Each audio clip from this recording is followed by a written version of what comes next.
뉴스 읽어드립니다. 오늘의 뉴스를 10분 만에 정리해드립니다. 오늘은 2024년 9월 10일 화요일입니다. 미국과 한국의 주요 뉴스를 읽어드립니다. 시민단체인 입양인정의연맹과 입양인시민권연맹은 미국에 합법적으로 입양됐으나 시민권이 없는 입양인들이 정당하게 시민권을 취득할 수 있도록 관련 입법에 조속한 처리를 촉구했습니다. 시민권이 없는 미국 입양인 중 절반가량은 한국 출신으로 추산되고 있습니다. 이들 단체는 한인으로는 처음으로 연방 상원의원에 도전하는 앤디 김 연방 하원의원과 함께 이날 온라인 회견을 열고 연방의회에 관련 입법 현황을 공유하고 제도적 허점 해결 필요성을 강조했습니다. 김 의원은 기자회견에서 입양인 시민권 법안은 이민 문제가 아니라 미국 시민의 권리 회복 문제라며 이 사안이 이민 문제와 얽혀 여러 논쟁 속에 묻히지 않도록 주의를 기울여야 한다라고 말했습니다. 김 의원은 이 법안 통과를 하원에서 지속적으로 지원할 것이며 가능한 한 빨리 문제가 해결될 수 있기를 희망한다며 자신이 만약 상원 의원이 된다면 그때도 역시 문제 해결을 지속해서 추진할 것이라고 강조했습니다. 입양인 시민권법안은 시민권이 없는 입양인들이 추방 위협에서 벗어나고 복지 혜택 등을 받을 수 있도록 시민권 취득 권한을 부여하는 것이 골자입니다. 대선의 최대 분수령이 될 TV 토론이 오늘 ABC 방송 주관으로 펜실베이니아주 필라델피아에서 열립니다.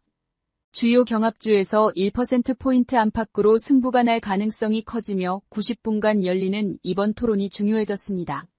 일각에선 처음으로 TV로 생중계된 1960년 존 F. 케네디 민주당 후보와 리처드 닉슨 공화당 후보 간 토론 이후 64년 만에 가장 주목받는 대선 토론이란 평도 나왔습니다.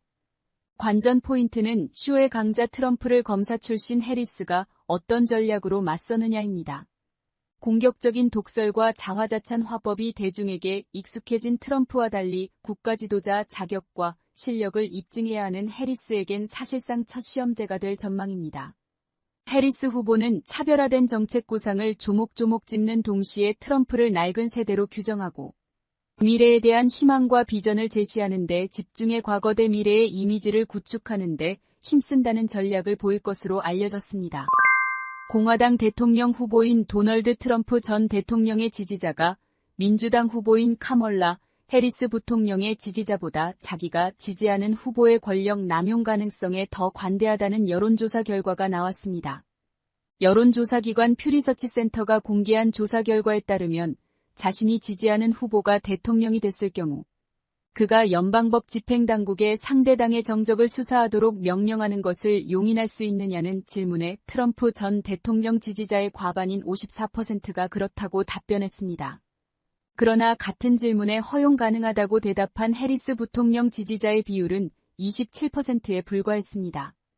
퓨리서치 센터는 해리스와 트럼프 지지자는 자신이 선호하는 후보가 집권했을 때 수용 가능한 대통령의 조치에 대해 매우 다른 생각을 갖고 있다며 정적 수사, 가족 측근 지지자, 사면과 행정명령 등이 대통령이 집권으로 할 수 있는 조치에 포함된다고 밝혔습니다. 뉴욕타임스는 트럼프는 자신의 정적을 선거 범죄자로 묘사하는 경향이 있다고 설명했습니다. 애플이 유럽연합에서 받은 과징금에 불복해낸 소송에서 모두 패소했습니다. 8년간 이어진 법적 공방은 이날 애플의 패소로 최종 마무리됐으며 애플은 143억 달러의 과징금을 납부해야 합니다. 유럽연합 최고법원인 유럽사법재판소는 애플이 아일랜드 정부의 불공정 조세 혜택을 받았다며 유럽연합이 부과한 과징금 143억 달러가 부당하다며 애플이 제기한 사건의 항소심에서 원고 패소 판결했습니다.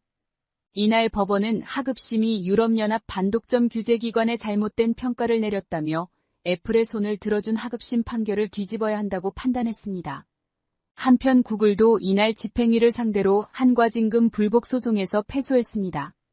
유럽사법재판소는 2017년 구글 쇼핑에 대해 유럽연합이 구글에 부과한 26억 달러의 반독점법 위반 과징금이 정당하다고 판결한 원심에 불복해 구글 모회사 알파벳이 제기한 항소를 기각했습니다. 한국뉴스입니다. 병원을 떠난 전공의들을 대표하는 비대위원장이 의사협회장의 사퇴를 촉구하며 같은 테이블에는 앉지 않겠다고 말했습니다. 박단 전공의협의회 비상대책위원장이 의대생 비대위원장 3명과 함께 SNS에 올린 글입니다. 임현택 의사협회장은 사직 전공의와 휴학의대생을 대표하지 않는다면서 임 회장의 조속한 사퇴를 촉구한다는 내용입니다. 특히 그 어떤 테이블에도 임 회장과 같이 앉을 생각이 없다는 언급도 포함돼 있습니다. 의료계 일각에선 박 위원장과 임 회장의 해묵은 갈등이 내분 양상으로 번졌다는 분석도 있습니다. 의료대란 문제를 논의할 협의체 구성에 의료계의 참여가 더욱 불투명해졌습니다. 한국 축구대표팀이 오만 무스카트의 술탄 카부스 스타디움에서 열린 2026 북중미 월드컵 아시아 3차 예선 B조 2차전에서 오만에 3대1로 승리했습니다. 황희찬의 선제골과 손흥민의 결승골, 후반 추가 시간 주민규의 쐐기골이 이어졌습니다. 손흥민은 오늘 한 골 2도움을 기록했습니다. 전반 10분에 터진 황희찬의 선제골로 앞서 나갔으나 전반 추가 시간 세트피스 상황에서 동점골을 내줘 1대1로 전반을 마쳤습니다.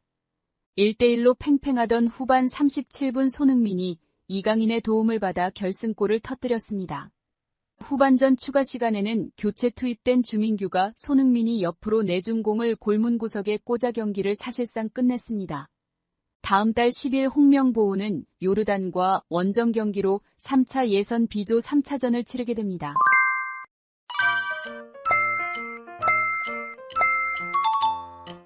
끝으로 날씨입니다. 남부 캘리포니아 오늘 낮에도 덥겠습니다. LA와 오렌지 카운티는 낮 최고 기온은 93도, 밤 최저 기온은 73도 예상됩니다. 벨리와 일랜드 엠파이어 지역 낮 최고 기온은 101도, 밤 최저 기온은 71도 전망됩니다. 해안가 지역은 낮 최고 기온 78도, 밤 최저 기온 63도 예상됩니다. 산간 지역 낮 최고 기온은 78도, 밤 최저 기온은 51도, 사막 지역은 낮 최고 기온은 99도, 밤 최저 기온은 58도 전망됩니다. 오늘의 뉴스 읽어드렸습니다. 고맙습니다.